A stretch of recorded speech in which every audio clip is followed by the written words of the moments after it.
Wonyokedde olunaku olwaleero nga gavumenti ya kuno evuddeyo nekkiriza obubbi obweyolese mu banka enkulu ey'eggwanga nga kigambibwa nti eriyo abantu abayingidde mu sisitimu ya banka ekyaleetedde ensimbi eziwererako ddala okubulankana, era nga gavumenti ekakasizza nti okunoonyereza ku mbeera eno omwabulidde ensimbi eziri wakati w'obuwumbi 40 n'obuwumbi 60 kutandikiddewo. Kino nno kiddiridde akulira oludda oluwabula gavumenti mu parliamenti ya kuno Joel Ssenyonyi okuleeta okwemulugunya mu parliamenti ng'agamba emitimbagano gyoleka amawulire agatakwatagana naye nga galaga nti waliwo ensimbi ezabulankanye mu banka enkulu ey'eggwanga, ekintu ekiteeka ekifaananyi ky'eggwanga kati abaga nga balina okutegeera ensimbi waweza agenze nabaani bennyini abali emabega w'okubulankanya ensimbi oba abakozi bennyini mu banka enkulu ey'eggwanga bakangavulwe mu bwangu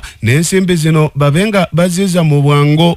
Kati minisita omubeezi ow'ebyensimbi n'okuteekerateekera eggwanga Henry Musasizi akakasizza paalamenti nti kituufu ebyogerwa nti waliwo ensimbi ezabulankanye bituufu nnyo, naye okunoonyereza kugenda mu maaso talina nsimbi ntuufu zasobola kunnyonnyola paalamenti, wabula eba naamaliriza okunoonyereza bagenda kujja bunambiro mu paalamenti ensonga eno babenga bajanja n'okubabuulirawo weetuuse, kubanga omubalizi w'ebitabo ebya gavumenti si yeka n'ekitongole ekikola kunoonyeza ku buzzi bw'emisango ensonga batandise dda okuginoonyerezaako. Joel Ssenyonyi ng'annyonnyola paalamenti ku bigenda mu maaso naddala mu banka enkulu y'eggwanga n'ensimbi ezaabuze.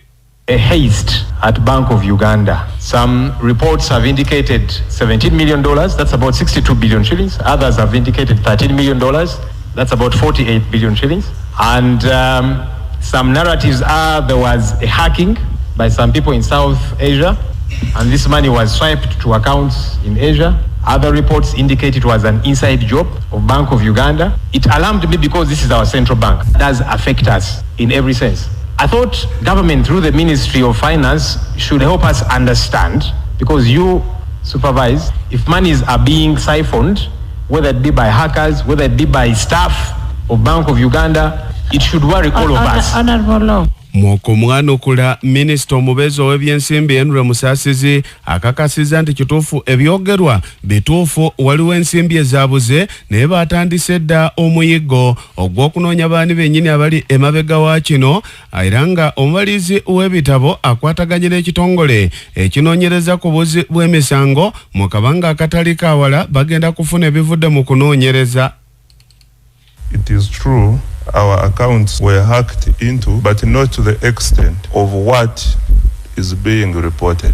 When this happened, we instituted an audit and at the same time an investigation. The Auditor General is doing the audit and CID at the same time is doing an investigation.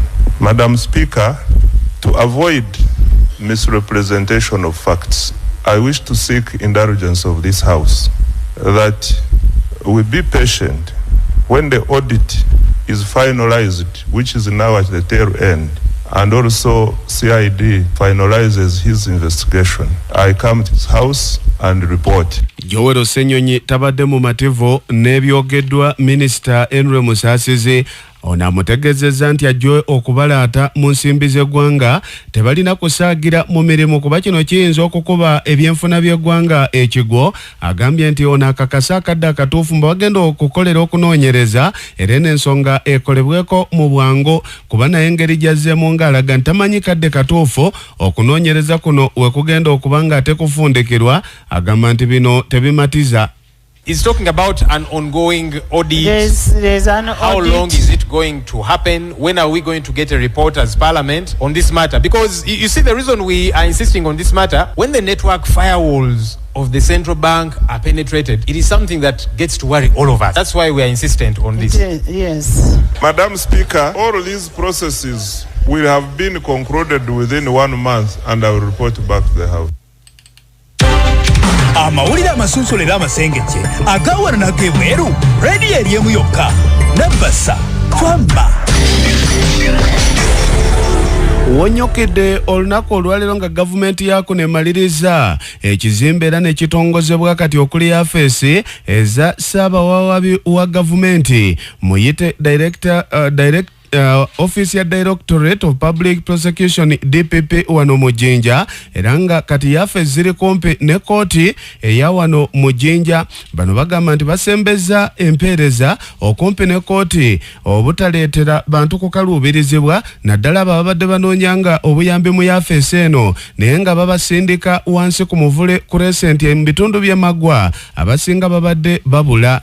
Kakati nno ye akwanaganya ensonga ez'ofiisi ya DPP mu ttundu lino erya Busoga ye Ojok Alex Michael aliko bingi byatunyonyodde nga batongoza ofiisi empya kati eziri okumpi ne kooti ndi kati basembedde wennyini emirimu egirina okukolebwa abaagala okwebuuza babaaniriza mu bungi. Where we are located, it was a bit difficult for our clients to locate the office. It's now very easy for our clients to come. We are near the court.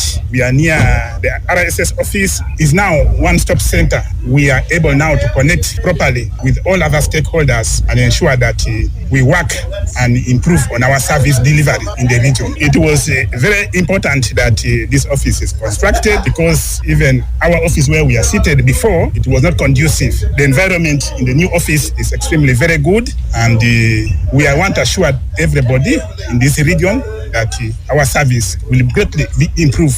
We are able to handle the complaints, address the concerns of the public, and ensure that their complaints are handled, justice delivered, and administration of justice is done. Ku mukolo ogw'okutongoza yafeesi zino tusobodde okwogerezeganyamuko ne RCC ow'ekibuga ky'Ejjinja omwami Richard Gulume Balyaino naye alaze nga musanyufu nnyo olwa ofiisi zino empya newe bazitadde okwanguyiriza emirimu. Olise singano mu Jinja City twali kunome ne bamateeka nga bitirire files edaja YRSA niyo DPP bazuula abantu abakyama abo era babatwala mu kooti babayigulako emisango era right now bonanti embeera ndikaitamu abantu bo bali otibu njino so no office eno ejatuyamba abantu efa babulizo first of all eri strategic nti omuntu atuka mangu era ensonga dedakolebwa ku mangu kujansigale nga ali kuno ni office eyindi eri kilomita 2 eyindi kilomita 3 okuva ate kooti eri side ere out kise one stop center ebuli kintu kyakolebwa. Era tusobodde okwogerezeganyamuko nayogerera poliisi mu ttundu lya Kira region ye SSP James Mubi era naye agambye nti kino kigenda komya obufere n'abantu abadde bakaluubirizibwa era akakasiza nti kati abantu ababadde bagezaako okwerimbika mu kiti ky'emirimu egya ofiisi eno nga bagendereddwa ku nyaga nsimbi ku bantu abagala okubanga bayambibwa bubakeeredde kuba ofiisi esembedde wennyini awalina okubanga ate watambulira emirimu kino akisanyukidde nnyo. Office ya DPP bali wamu ne court eri emagwa office gyebadde ngate ereetawo obuzibu ku bantu abamu. For example wo mulagiridde nogamba nti office eri wano akomekeza ali kunira akomekeza ali police ya magwa nekati wano ekyo kivuddewo n'ekirala ba broker takola na office ya DPP si wa police si mulamuzi neno omusanga nga ali awo alindiridde abantu basobola okufera omusango gwonna obagwa madde agaba leta y'emitwalo 5 leta yakakadde ogenda kufuna kati ekyo nakyo kivuddewo nti bw'otunula office eno weeri tulina perimeter wall office ina gate kakati obwo obufero genda bukolerawa so kitegeeza abantu baffe bafunyeemu mu buweereza. Amawulire amasunsulera amasengejje agawana n'ag'ebweru redi eri emu yokka Nabasa Twamba.